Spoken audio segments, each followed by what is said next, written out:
Hello, dear students. Hope you all are safe at home. Today, I'm going to continue with our sixth chapter of history, the Mughal Empire one, and this is our last topic, Akbar's religious policy. So, today I'm going to complete your chapter number 6 with the last topic, religious policy. Akbar was an enlightened emperor. Enlightened, you can say that who a person who have a rational, modern, or new outlook. So he was a enlightened emperor, and he had liberal views on religion. Liberal, you can say that a person who is willing to respect or accept behavior or opinions. So he had liberal views on religion. And Akbar followed a policy of religious tolerance and believed in administering equal justice to the followers of all the religions. It means that he believed in the basic unity of all the religions and respected all the religions. And he wanted to unite the diverse races of India. Means the races, you can say that different category of humankind. So he wanted to unite the different races of India into one nation. And he took a number of steps and laid the foundation of an empire which was based on the equal rights to all citizens, irrespective of their religious beliefs. Means whatever they believed, that is the different thing. And he laid the foundation of an empire which was based on equal rights to all the citizens. And he abolished Jizya.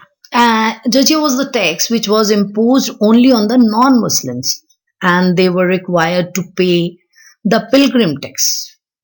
So, pilgrim, you can say a person who journeys to some sacred place. So, it was the tax which was paid on non-Muslim, and they were required to pay an pilgrim tax on bathing at holy places such as Prayag and Banaras. And Akbar treated all his subjects, means all his citizens, equally, gave high post according to their merit, means according to their capabilities, and there were no distinction of caste, creed, or religion. And his liberal views were more clear when he married with a Rajput princess and allowed them freedom to practice their own faith, to own religion.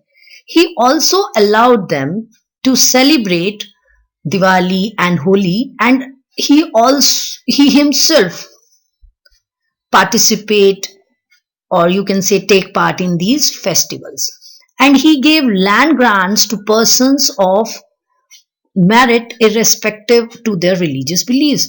Means there was no discrimination on the basis of any religion, and he gave lands to the person who deserved.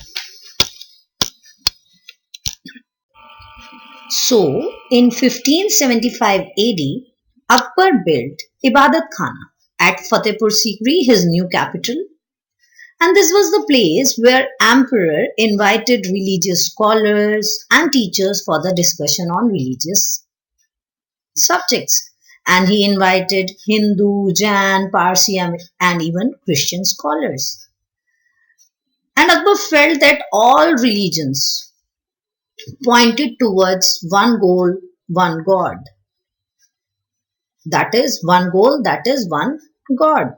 So he wondered, he thought why it was not possible for people followed different religions to live in peace with each other.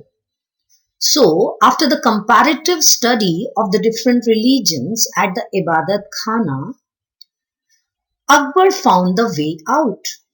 He suggested a new religious path, and it was based on the common truths and rules taken from all the religions. And that new faith included the good points of all the religions. And his religious path was named in 1582 as Deen Ilahi, that is the religion of one God. And it believed in one supreme God. And the basic purpose of this formation of the Deen Ilahi was Sulh e Kul, or universal harmony. Means that you universal harmony means unselfish concern for others, means respect others views ideas, that that is called as universal harmony. And the idea of tolerance in this faith did not discriminate, means there was no discrimination on the basis of different religions. And it focused on a system of ethics. Ethics means moral principle. You can say that what is good for individuals or society. So it focused on a system of ethics like justice, peace, honesty, etc., which were universally applicable. And Akbar did not force the people to join or accept Deen Ilahi. Even his own minister, Raja Man Singh, refused to join it, and he disapproved of it openly. And Raja Birbal, however, sincerely followed it. And under Deen Ilahi, Akbar became the spiritual guide of his people. Means there were no sacred books, no priests, no temples or rituals in the new faith. As I told you, this was the religious path, and the members of the faith were to follow a code of conduct. Code of conduct means a set of rules, or you can say when we made something, we put some norms or rules. So just the members of this Deen Alai have had to follow these code of conduct, means not to eat meat at least in the month of their birth, to give alms on their birthday. Alms means money or food given to poor people. So means to give alms on their birthday, to do good to everybody. And Akbar did not, as I already told, that Akbar did not use force nor money to make people accept the faith. So this is all about the religious path of, or about the religious policy of Akbar. Hope you enjoyed the session. Read the pages from your books. Thank you and have a nice day.